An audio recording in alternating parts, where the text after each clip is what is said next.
Задумываемся ли мы, что наши вещи расскажут о нас, когда нас не станет?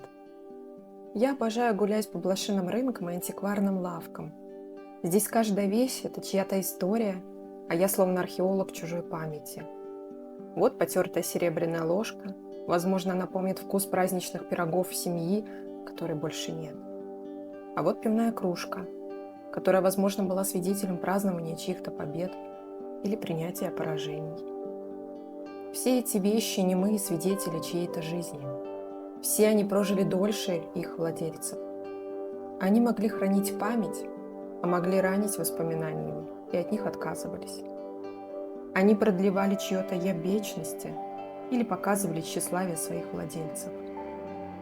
Нас окружают сотни приобретенных вещей.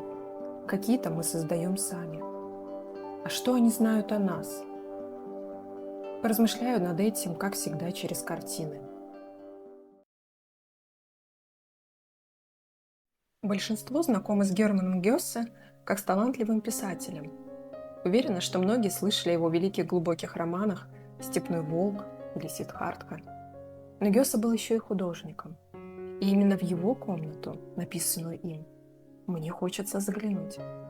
Посмотреть, какие ощущения вызовут во мне вещи в ней. Какие чувства вызывает эта комната? Каким был человек, живущий в ней?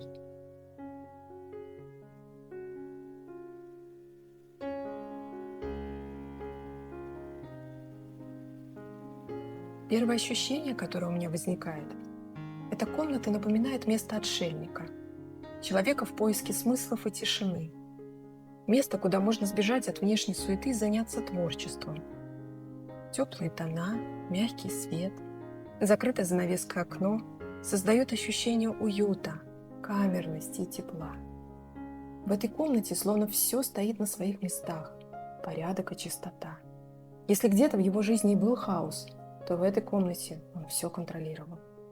Это его крепость, где каждый предмет, книги, тетради, рукописи, скрипка, это словно кирпичики этой крепости, внутри которой хранится в безопасности его творческий дух. Здесь он может уйти в поиски смыслов, а затем выразить свои мысли и эмоции через творчество, и никто ему не помешает. Мне кажется, что он написал это место, чтобы словно зафиксировать состояние гармонии и возвращаться в него. Сама эта картина как важная вещь, которая словно запечатлела фрагмент его внутреннего мира. Это как аналоговый личный дневник. Она сформировала для меня образ Гёсе как человека, выбравшего путь уединения и самоуглубления. И этот образ мне очень близок и знаком.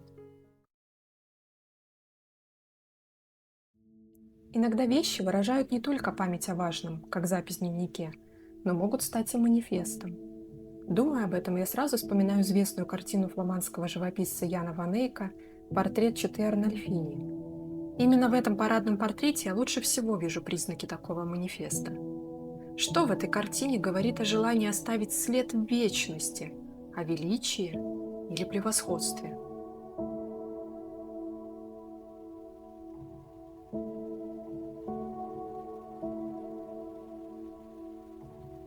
Я вижу семейную пару. Глядя на них, я ощущаю некоторое напряжение в их позах, словно им важно, чтобы все передаваемое на портрете соответствовало неким требованиям и представлениям. Даже собачка у их ног обязана в них вписываться. Они довольно богато одеты. Их одежда отделана мехами, платок женщины обшит кружевом. Комната тоже выглядит богато. Роскошный балдахин над кроватью, изящная люстра, зеркало в декоративной раме. Они заказали портрет у известного художника, чтобы запечатлеть свое величие, статус, подтвердить его. Но если присмотреться, над зеркалом можно увидеть надпись «Ян ван Эйк был здесь». Зачем он оставил ее там?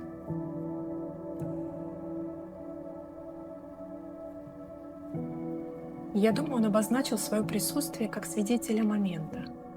Он запечатлел этот факт в вечности.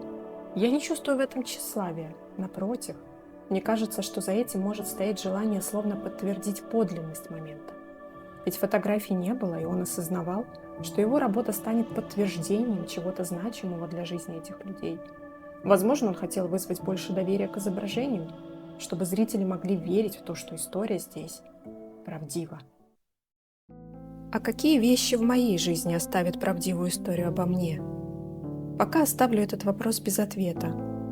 Но вот что важно. Наши вещи живут дольше нас самих, и они всегда остаются немыми свидетелями нашей жизни.